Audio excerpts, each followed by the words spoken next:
The bunting behind me only means one thing. It's time for the Tour de France. This year's event should by all accounts be a pretty exciting one, but maybe not for the reasons that you would expect. So here are 9 things that you should know about the 2023 Tour de France.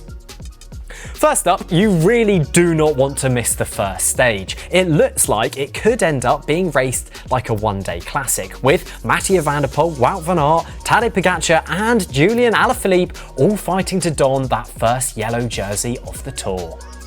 It's a 182-kilometre stage with a smattering of fairly small climbs. Now, it could certainly suit the break, and depending on which riders get away, there's a chance that it really could hold until the end of the day. Certainly a fantastic way to kick off the race.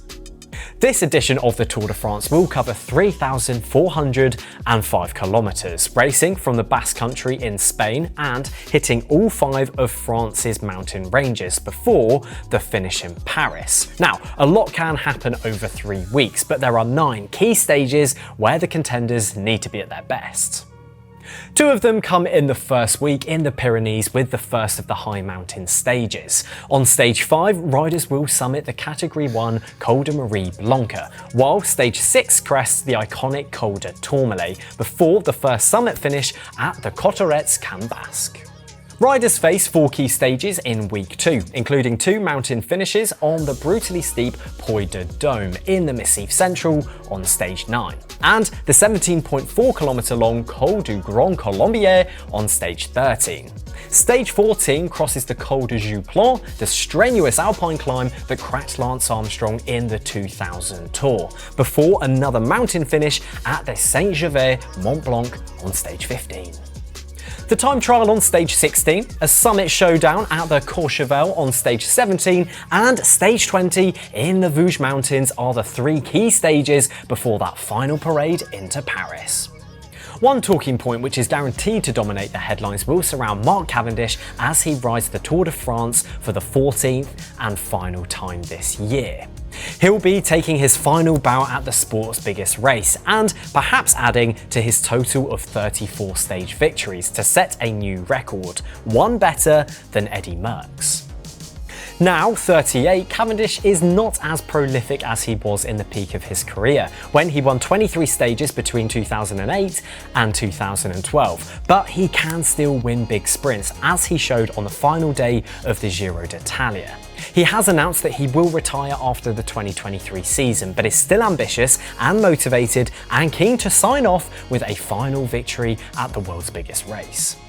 His sprinting prowess secured him the green points jersey in 2011, and then a decade later in 2021, after overcoming Epstein-Barr virus and mental illness to win 4 stages with Deceuninck Quickstep.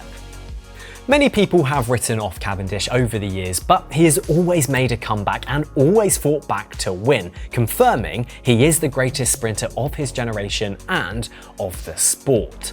A final victory at the Tour de France would surely be the right way for Cav to end his career.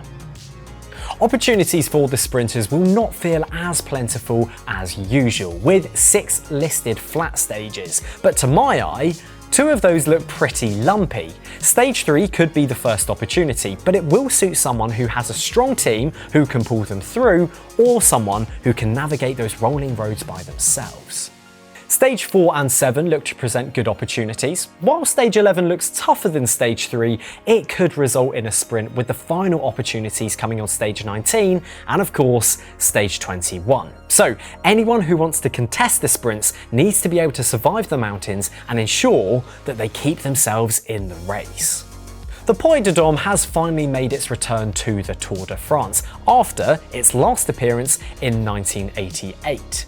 It has previously been conquered by the likes of Fausto Coppi back in 1952, so it's safe to say that this stretch of road has seen some iconic action.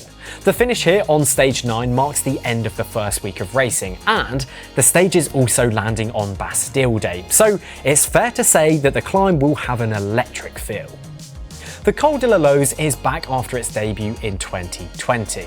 With a summit at 2,304 metres, it stands as the highest point of the race. It's 28.1 kilometres long and averages out at 6%. But as this test comes on stage 17, the riders will already be carrying a large amount of fatigue in their legs. So it's going to be a very tough day for the GC contenders. It's also the fourth and final categorised climb of the day, so be sure to expect some time gaps emerge on this day. We've spoken about the stages and the climbs that the riders will be going to battle on, but we need to speak about the riders themselves. Most importantly, two specific riders. Reigning champion Jonas Vingegaard and two-time winner Tadej Pogačar stand head and shoulders above the rest. The pair have already won 23 races this year, and it's going to be hard to stop them adding more. There are plenty of challengers. Australian duo Jai Hindley and Ben O'Connor have shown their GC pedigree in recent years, with Hindley winning the 2022 Giro d'Italia and O'Connor taking fourth at the 2021 Tour. They looked in good form at the Dauphiné and will be hoping to secure Australia's first podium since Cadell's win back in 2011.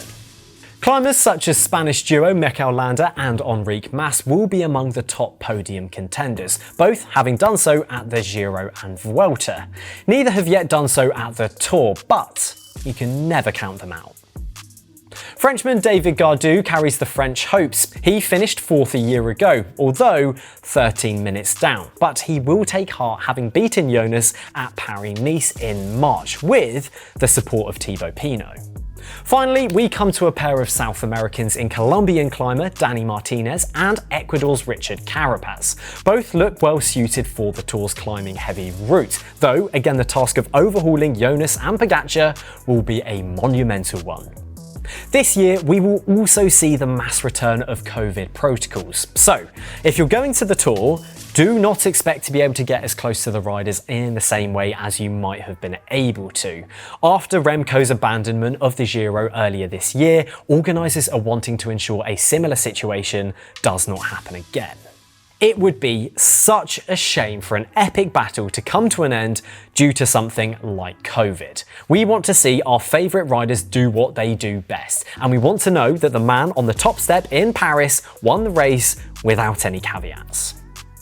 Finally, any good race preview should include a prediction. So, as it stands, I'll tip Jonas to defend his title and take another GC win, with Tadej coming in with a close second and David Gaudu completing the podium.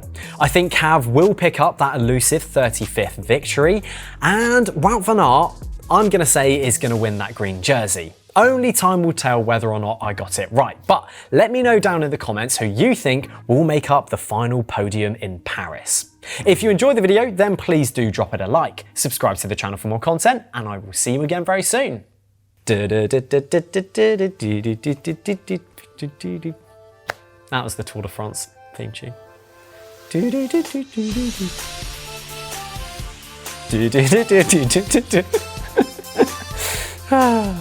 It needs a stronger beat, I think.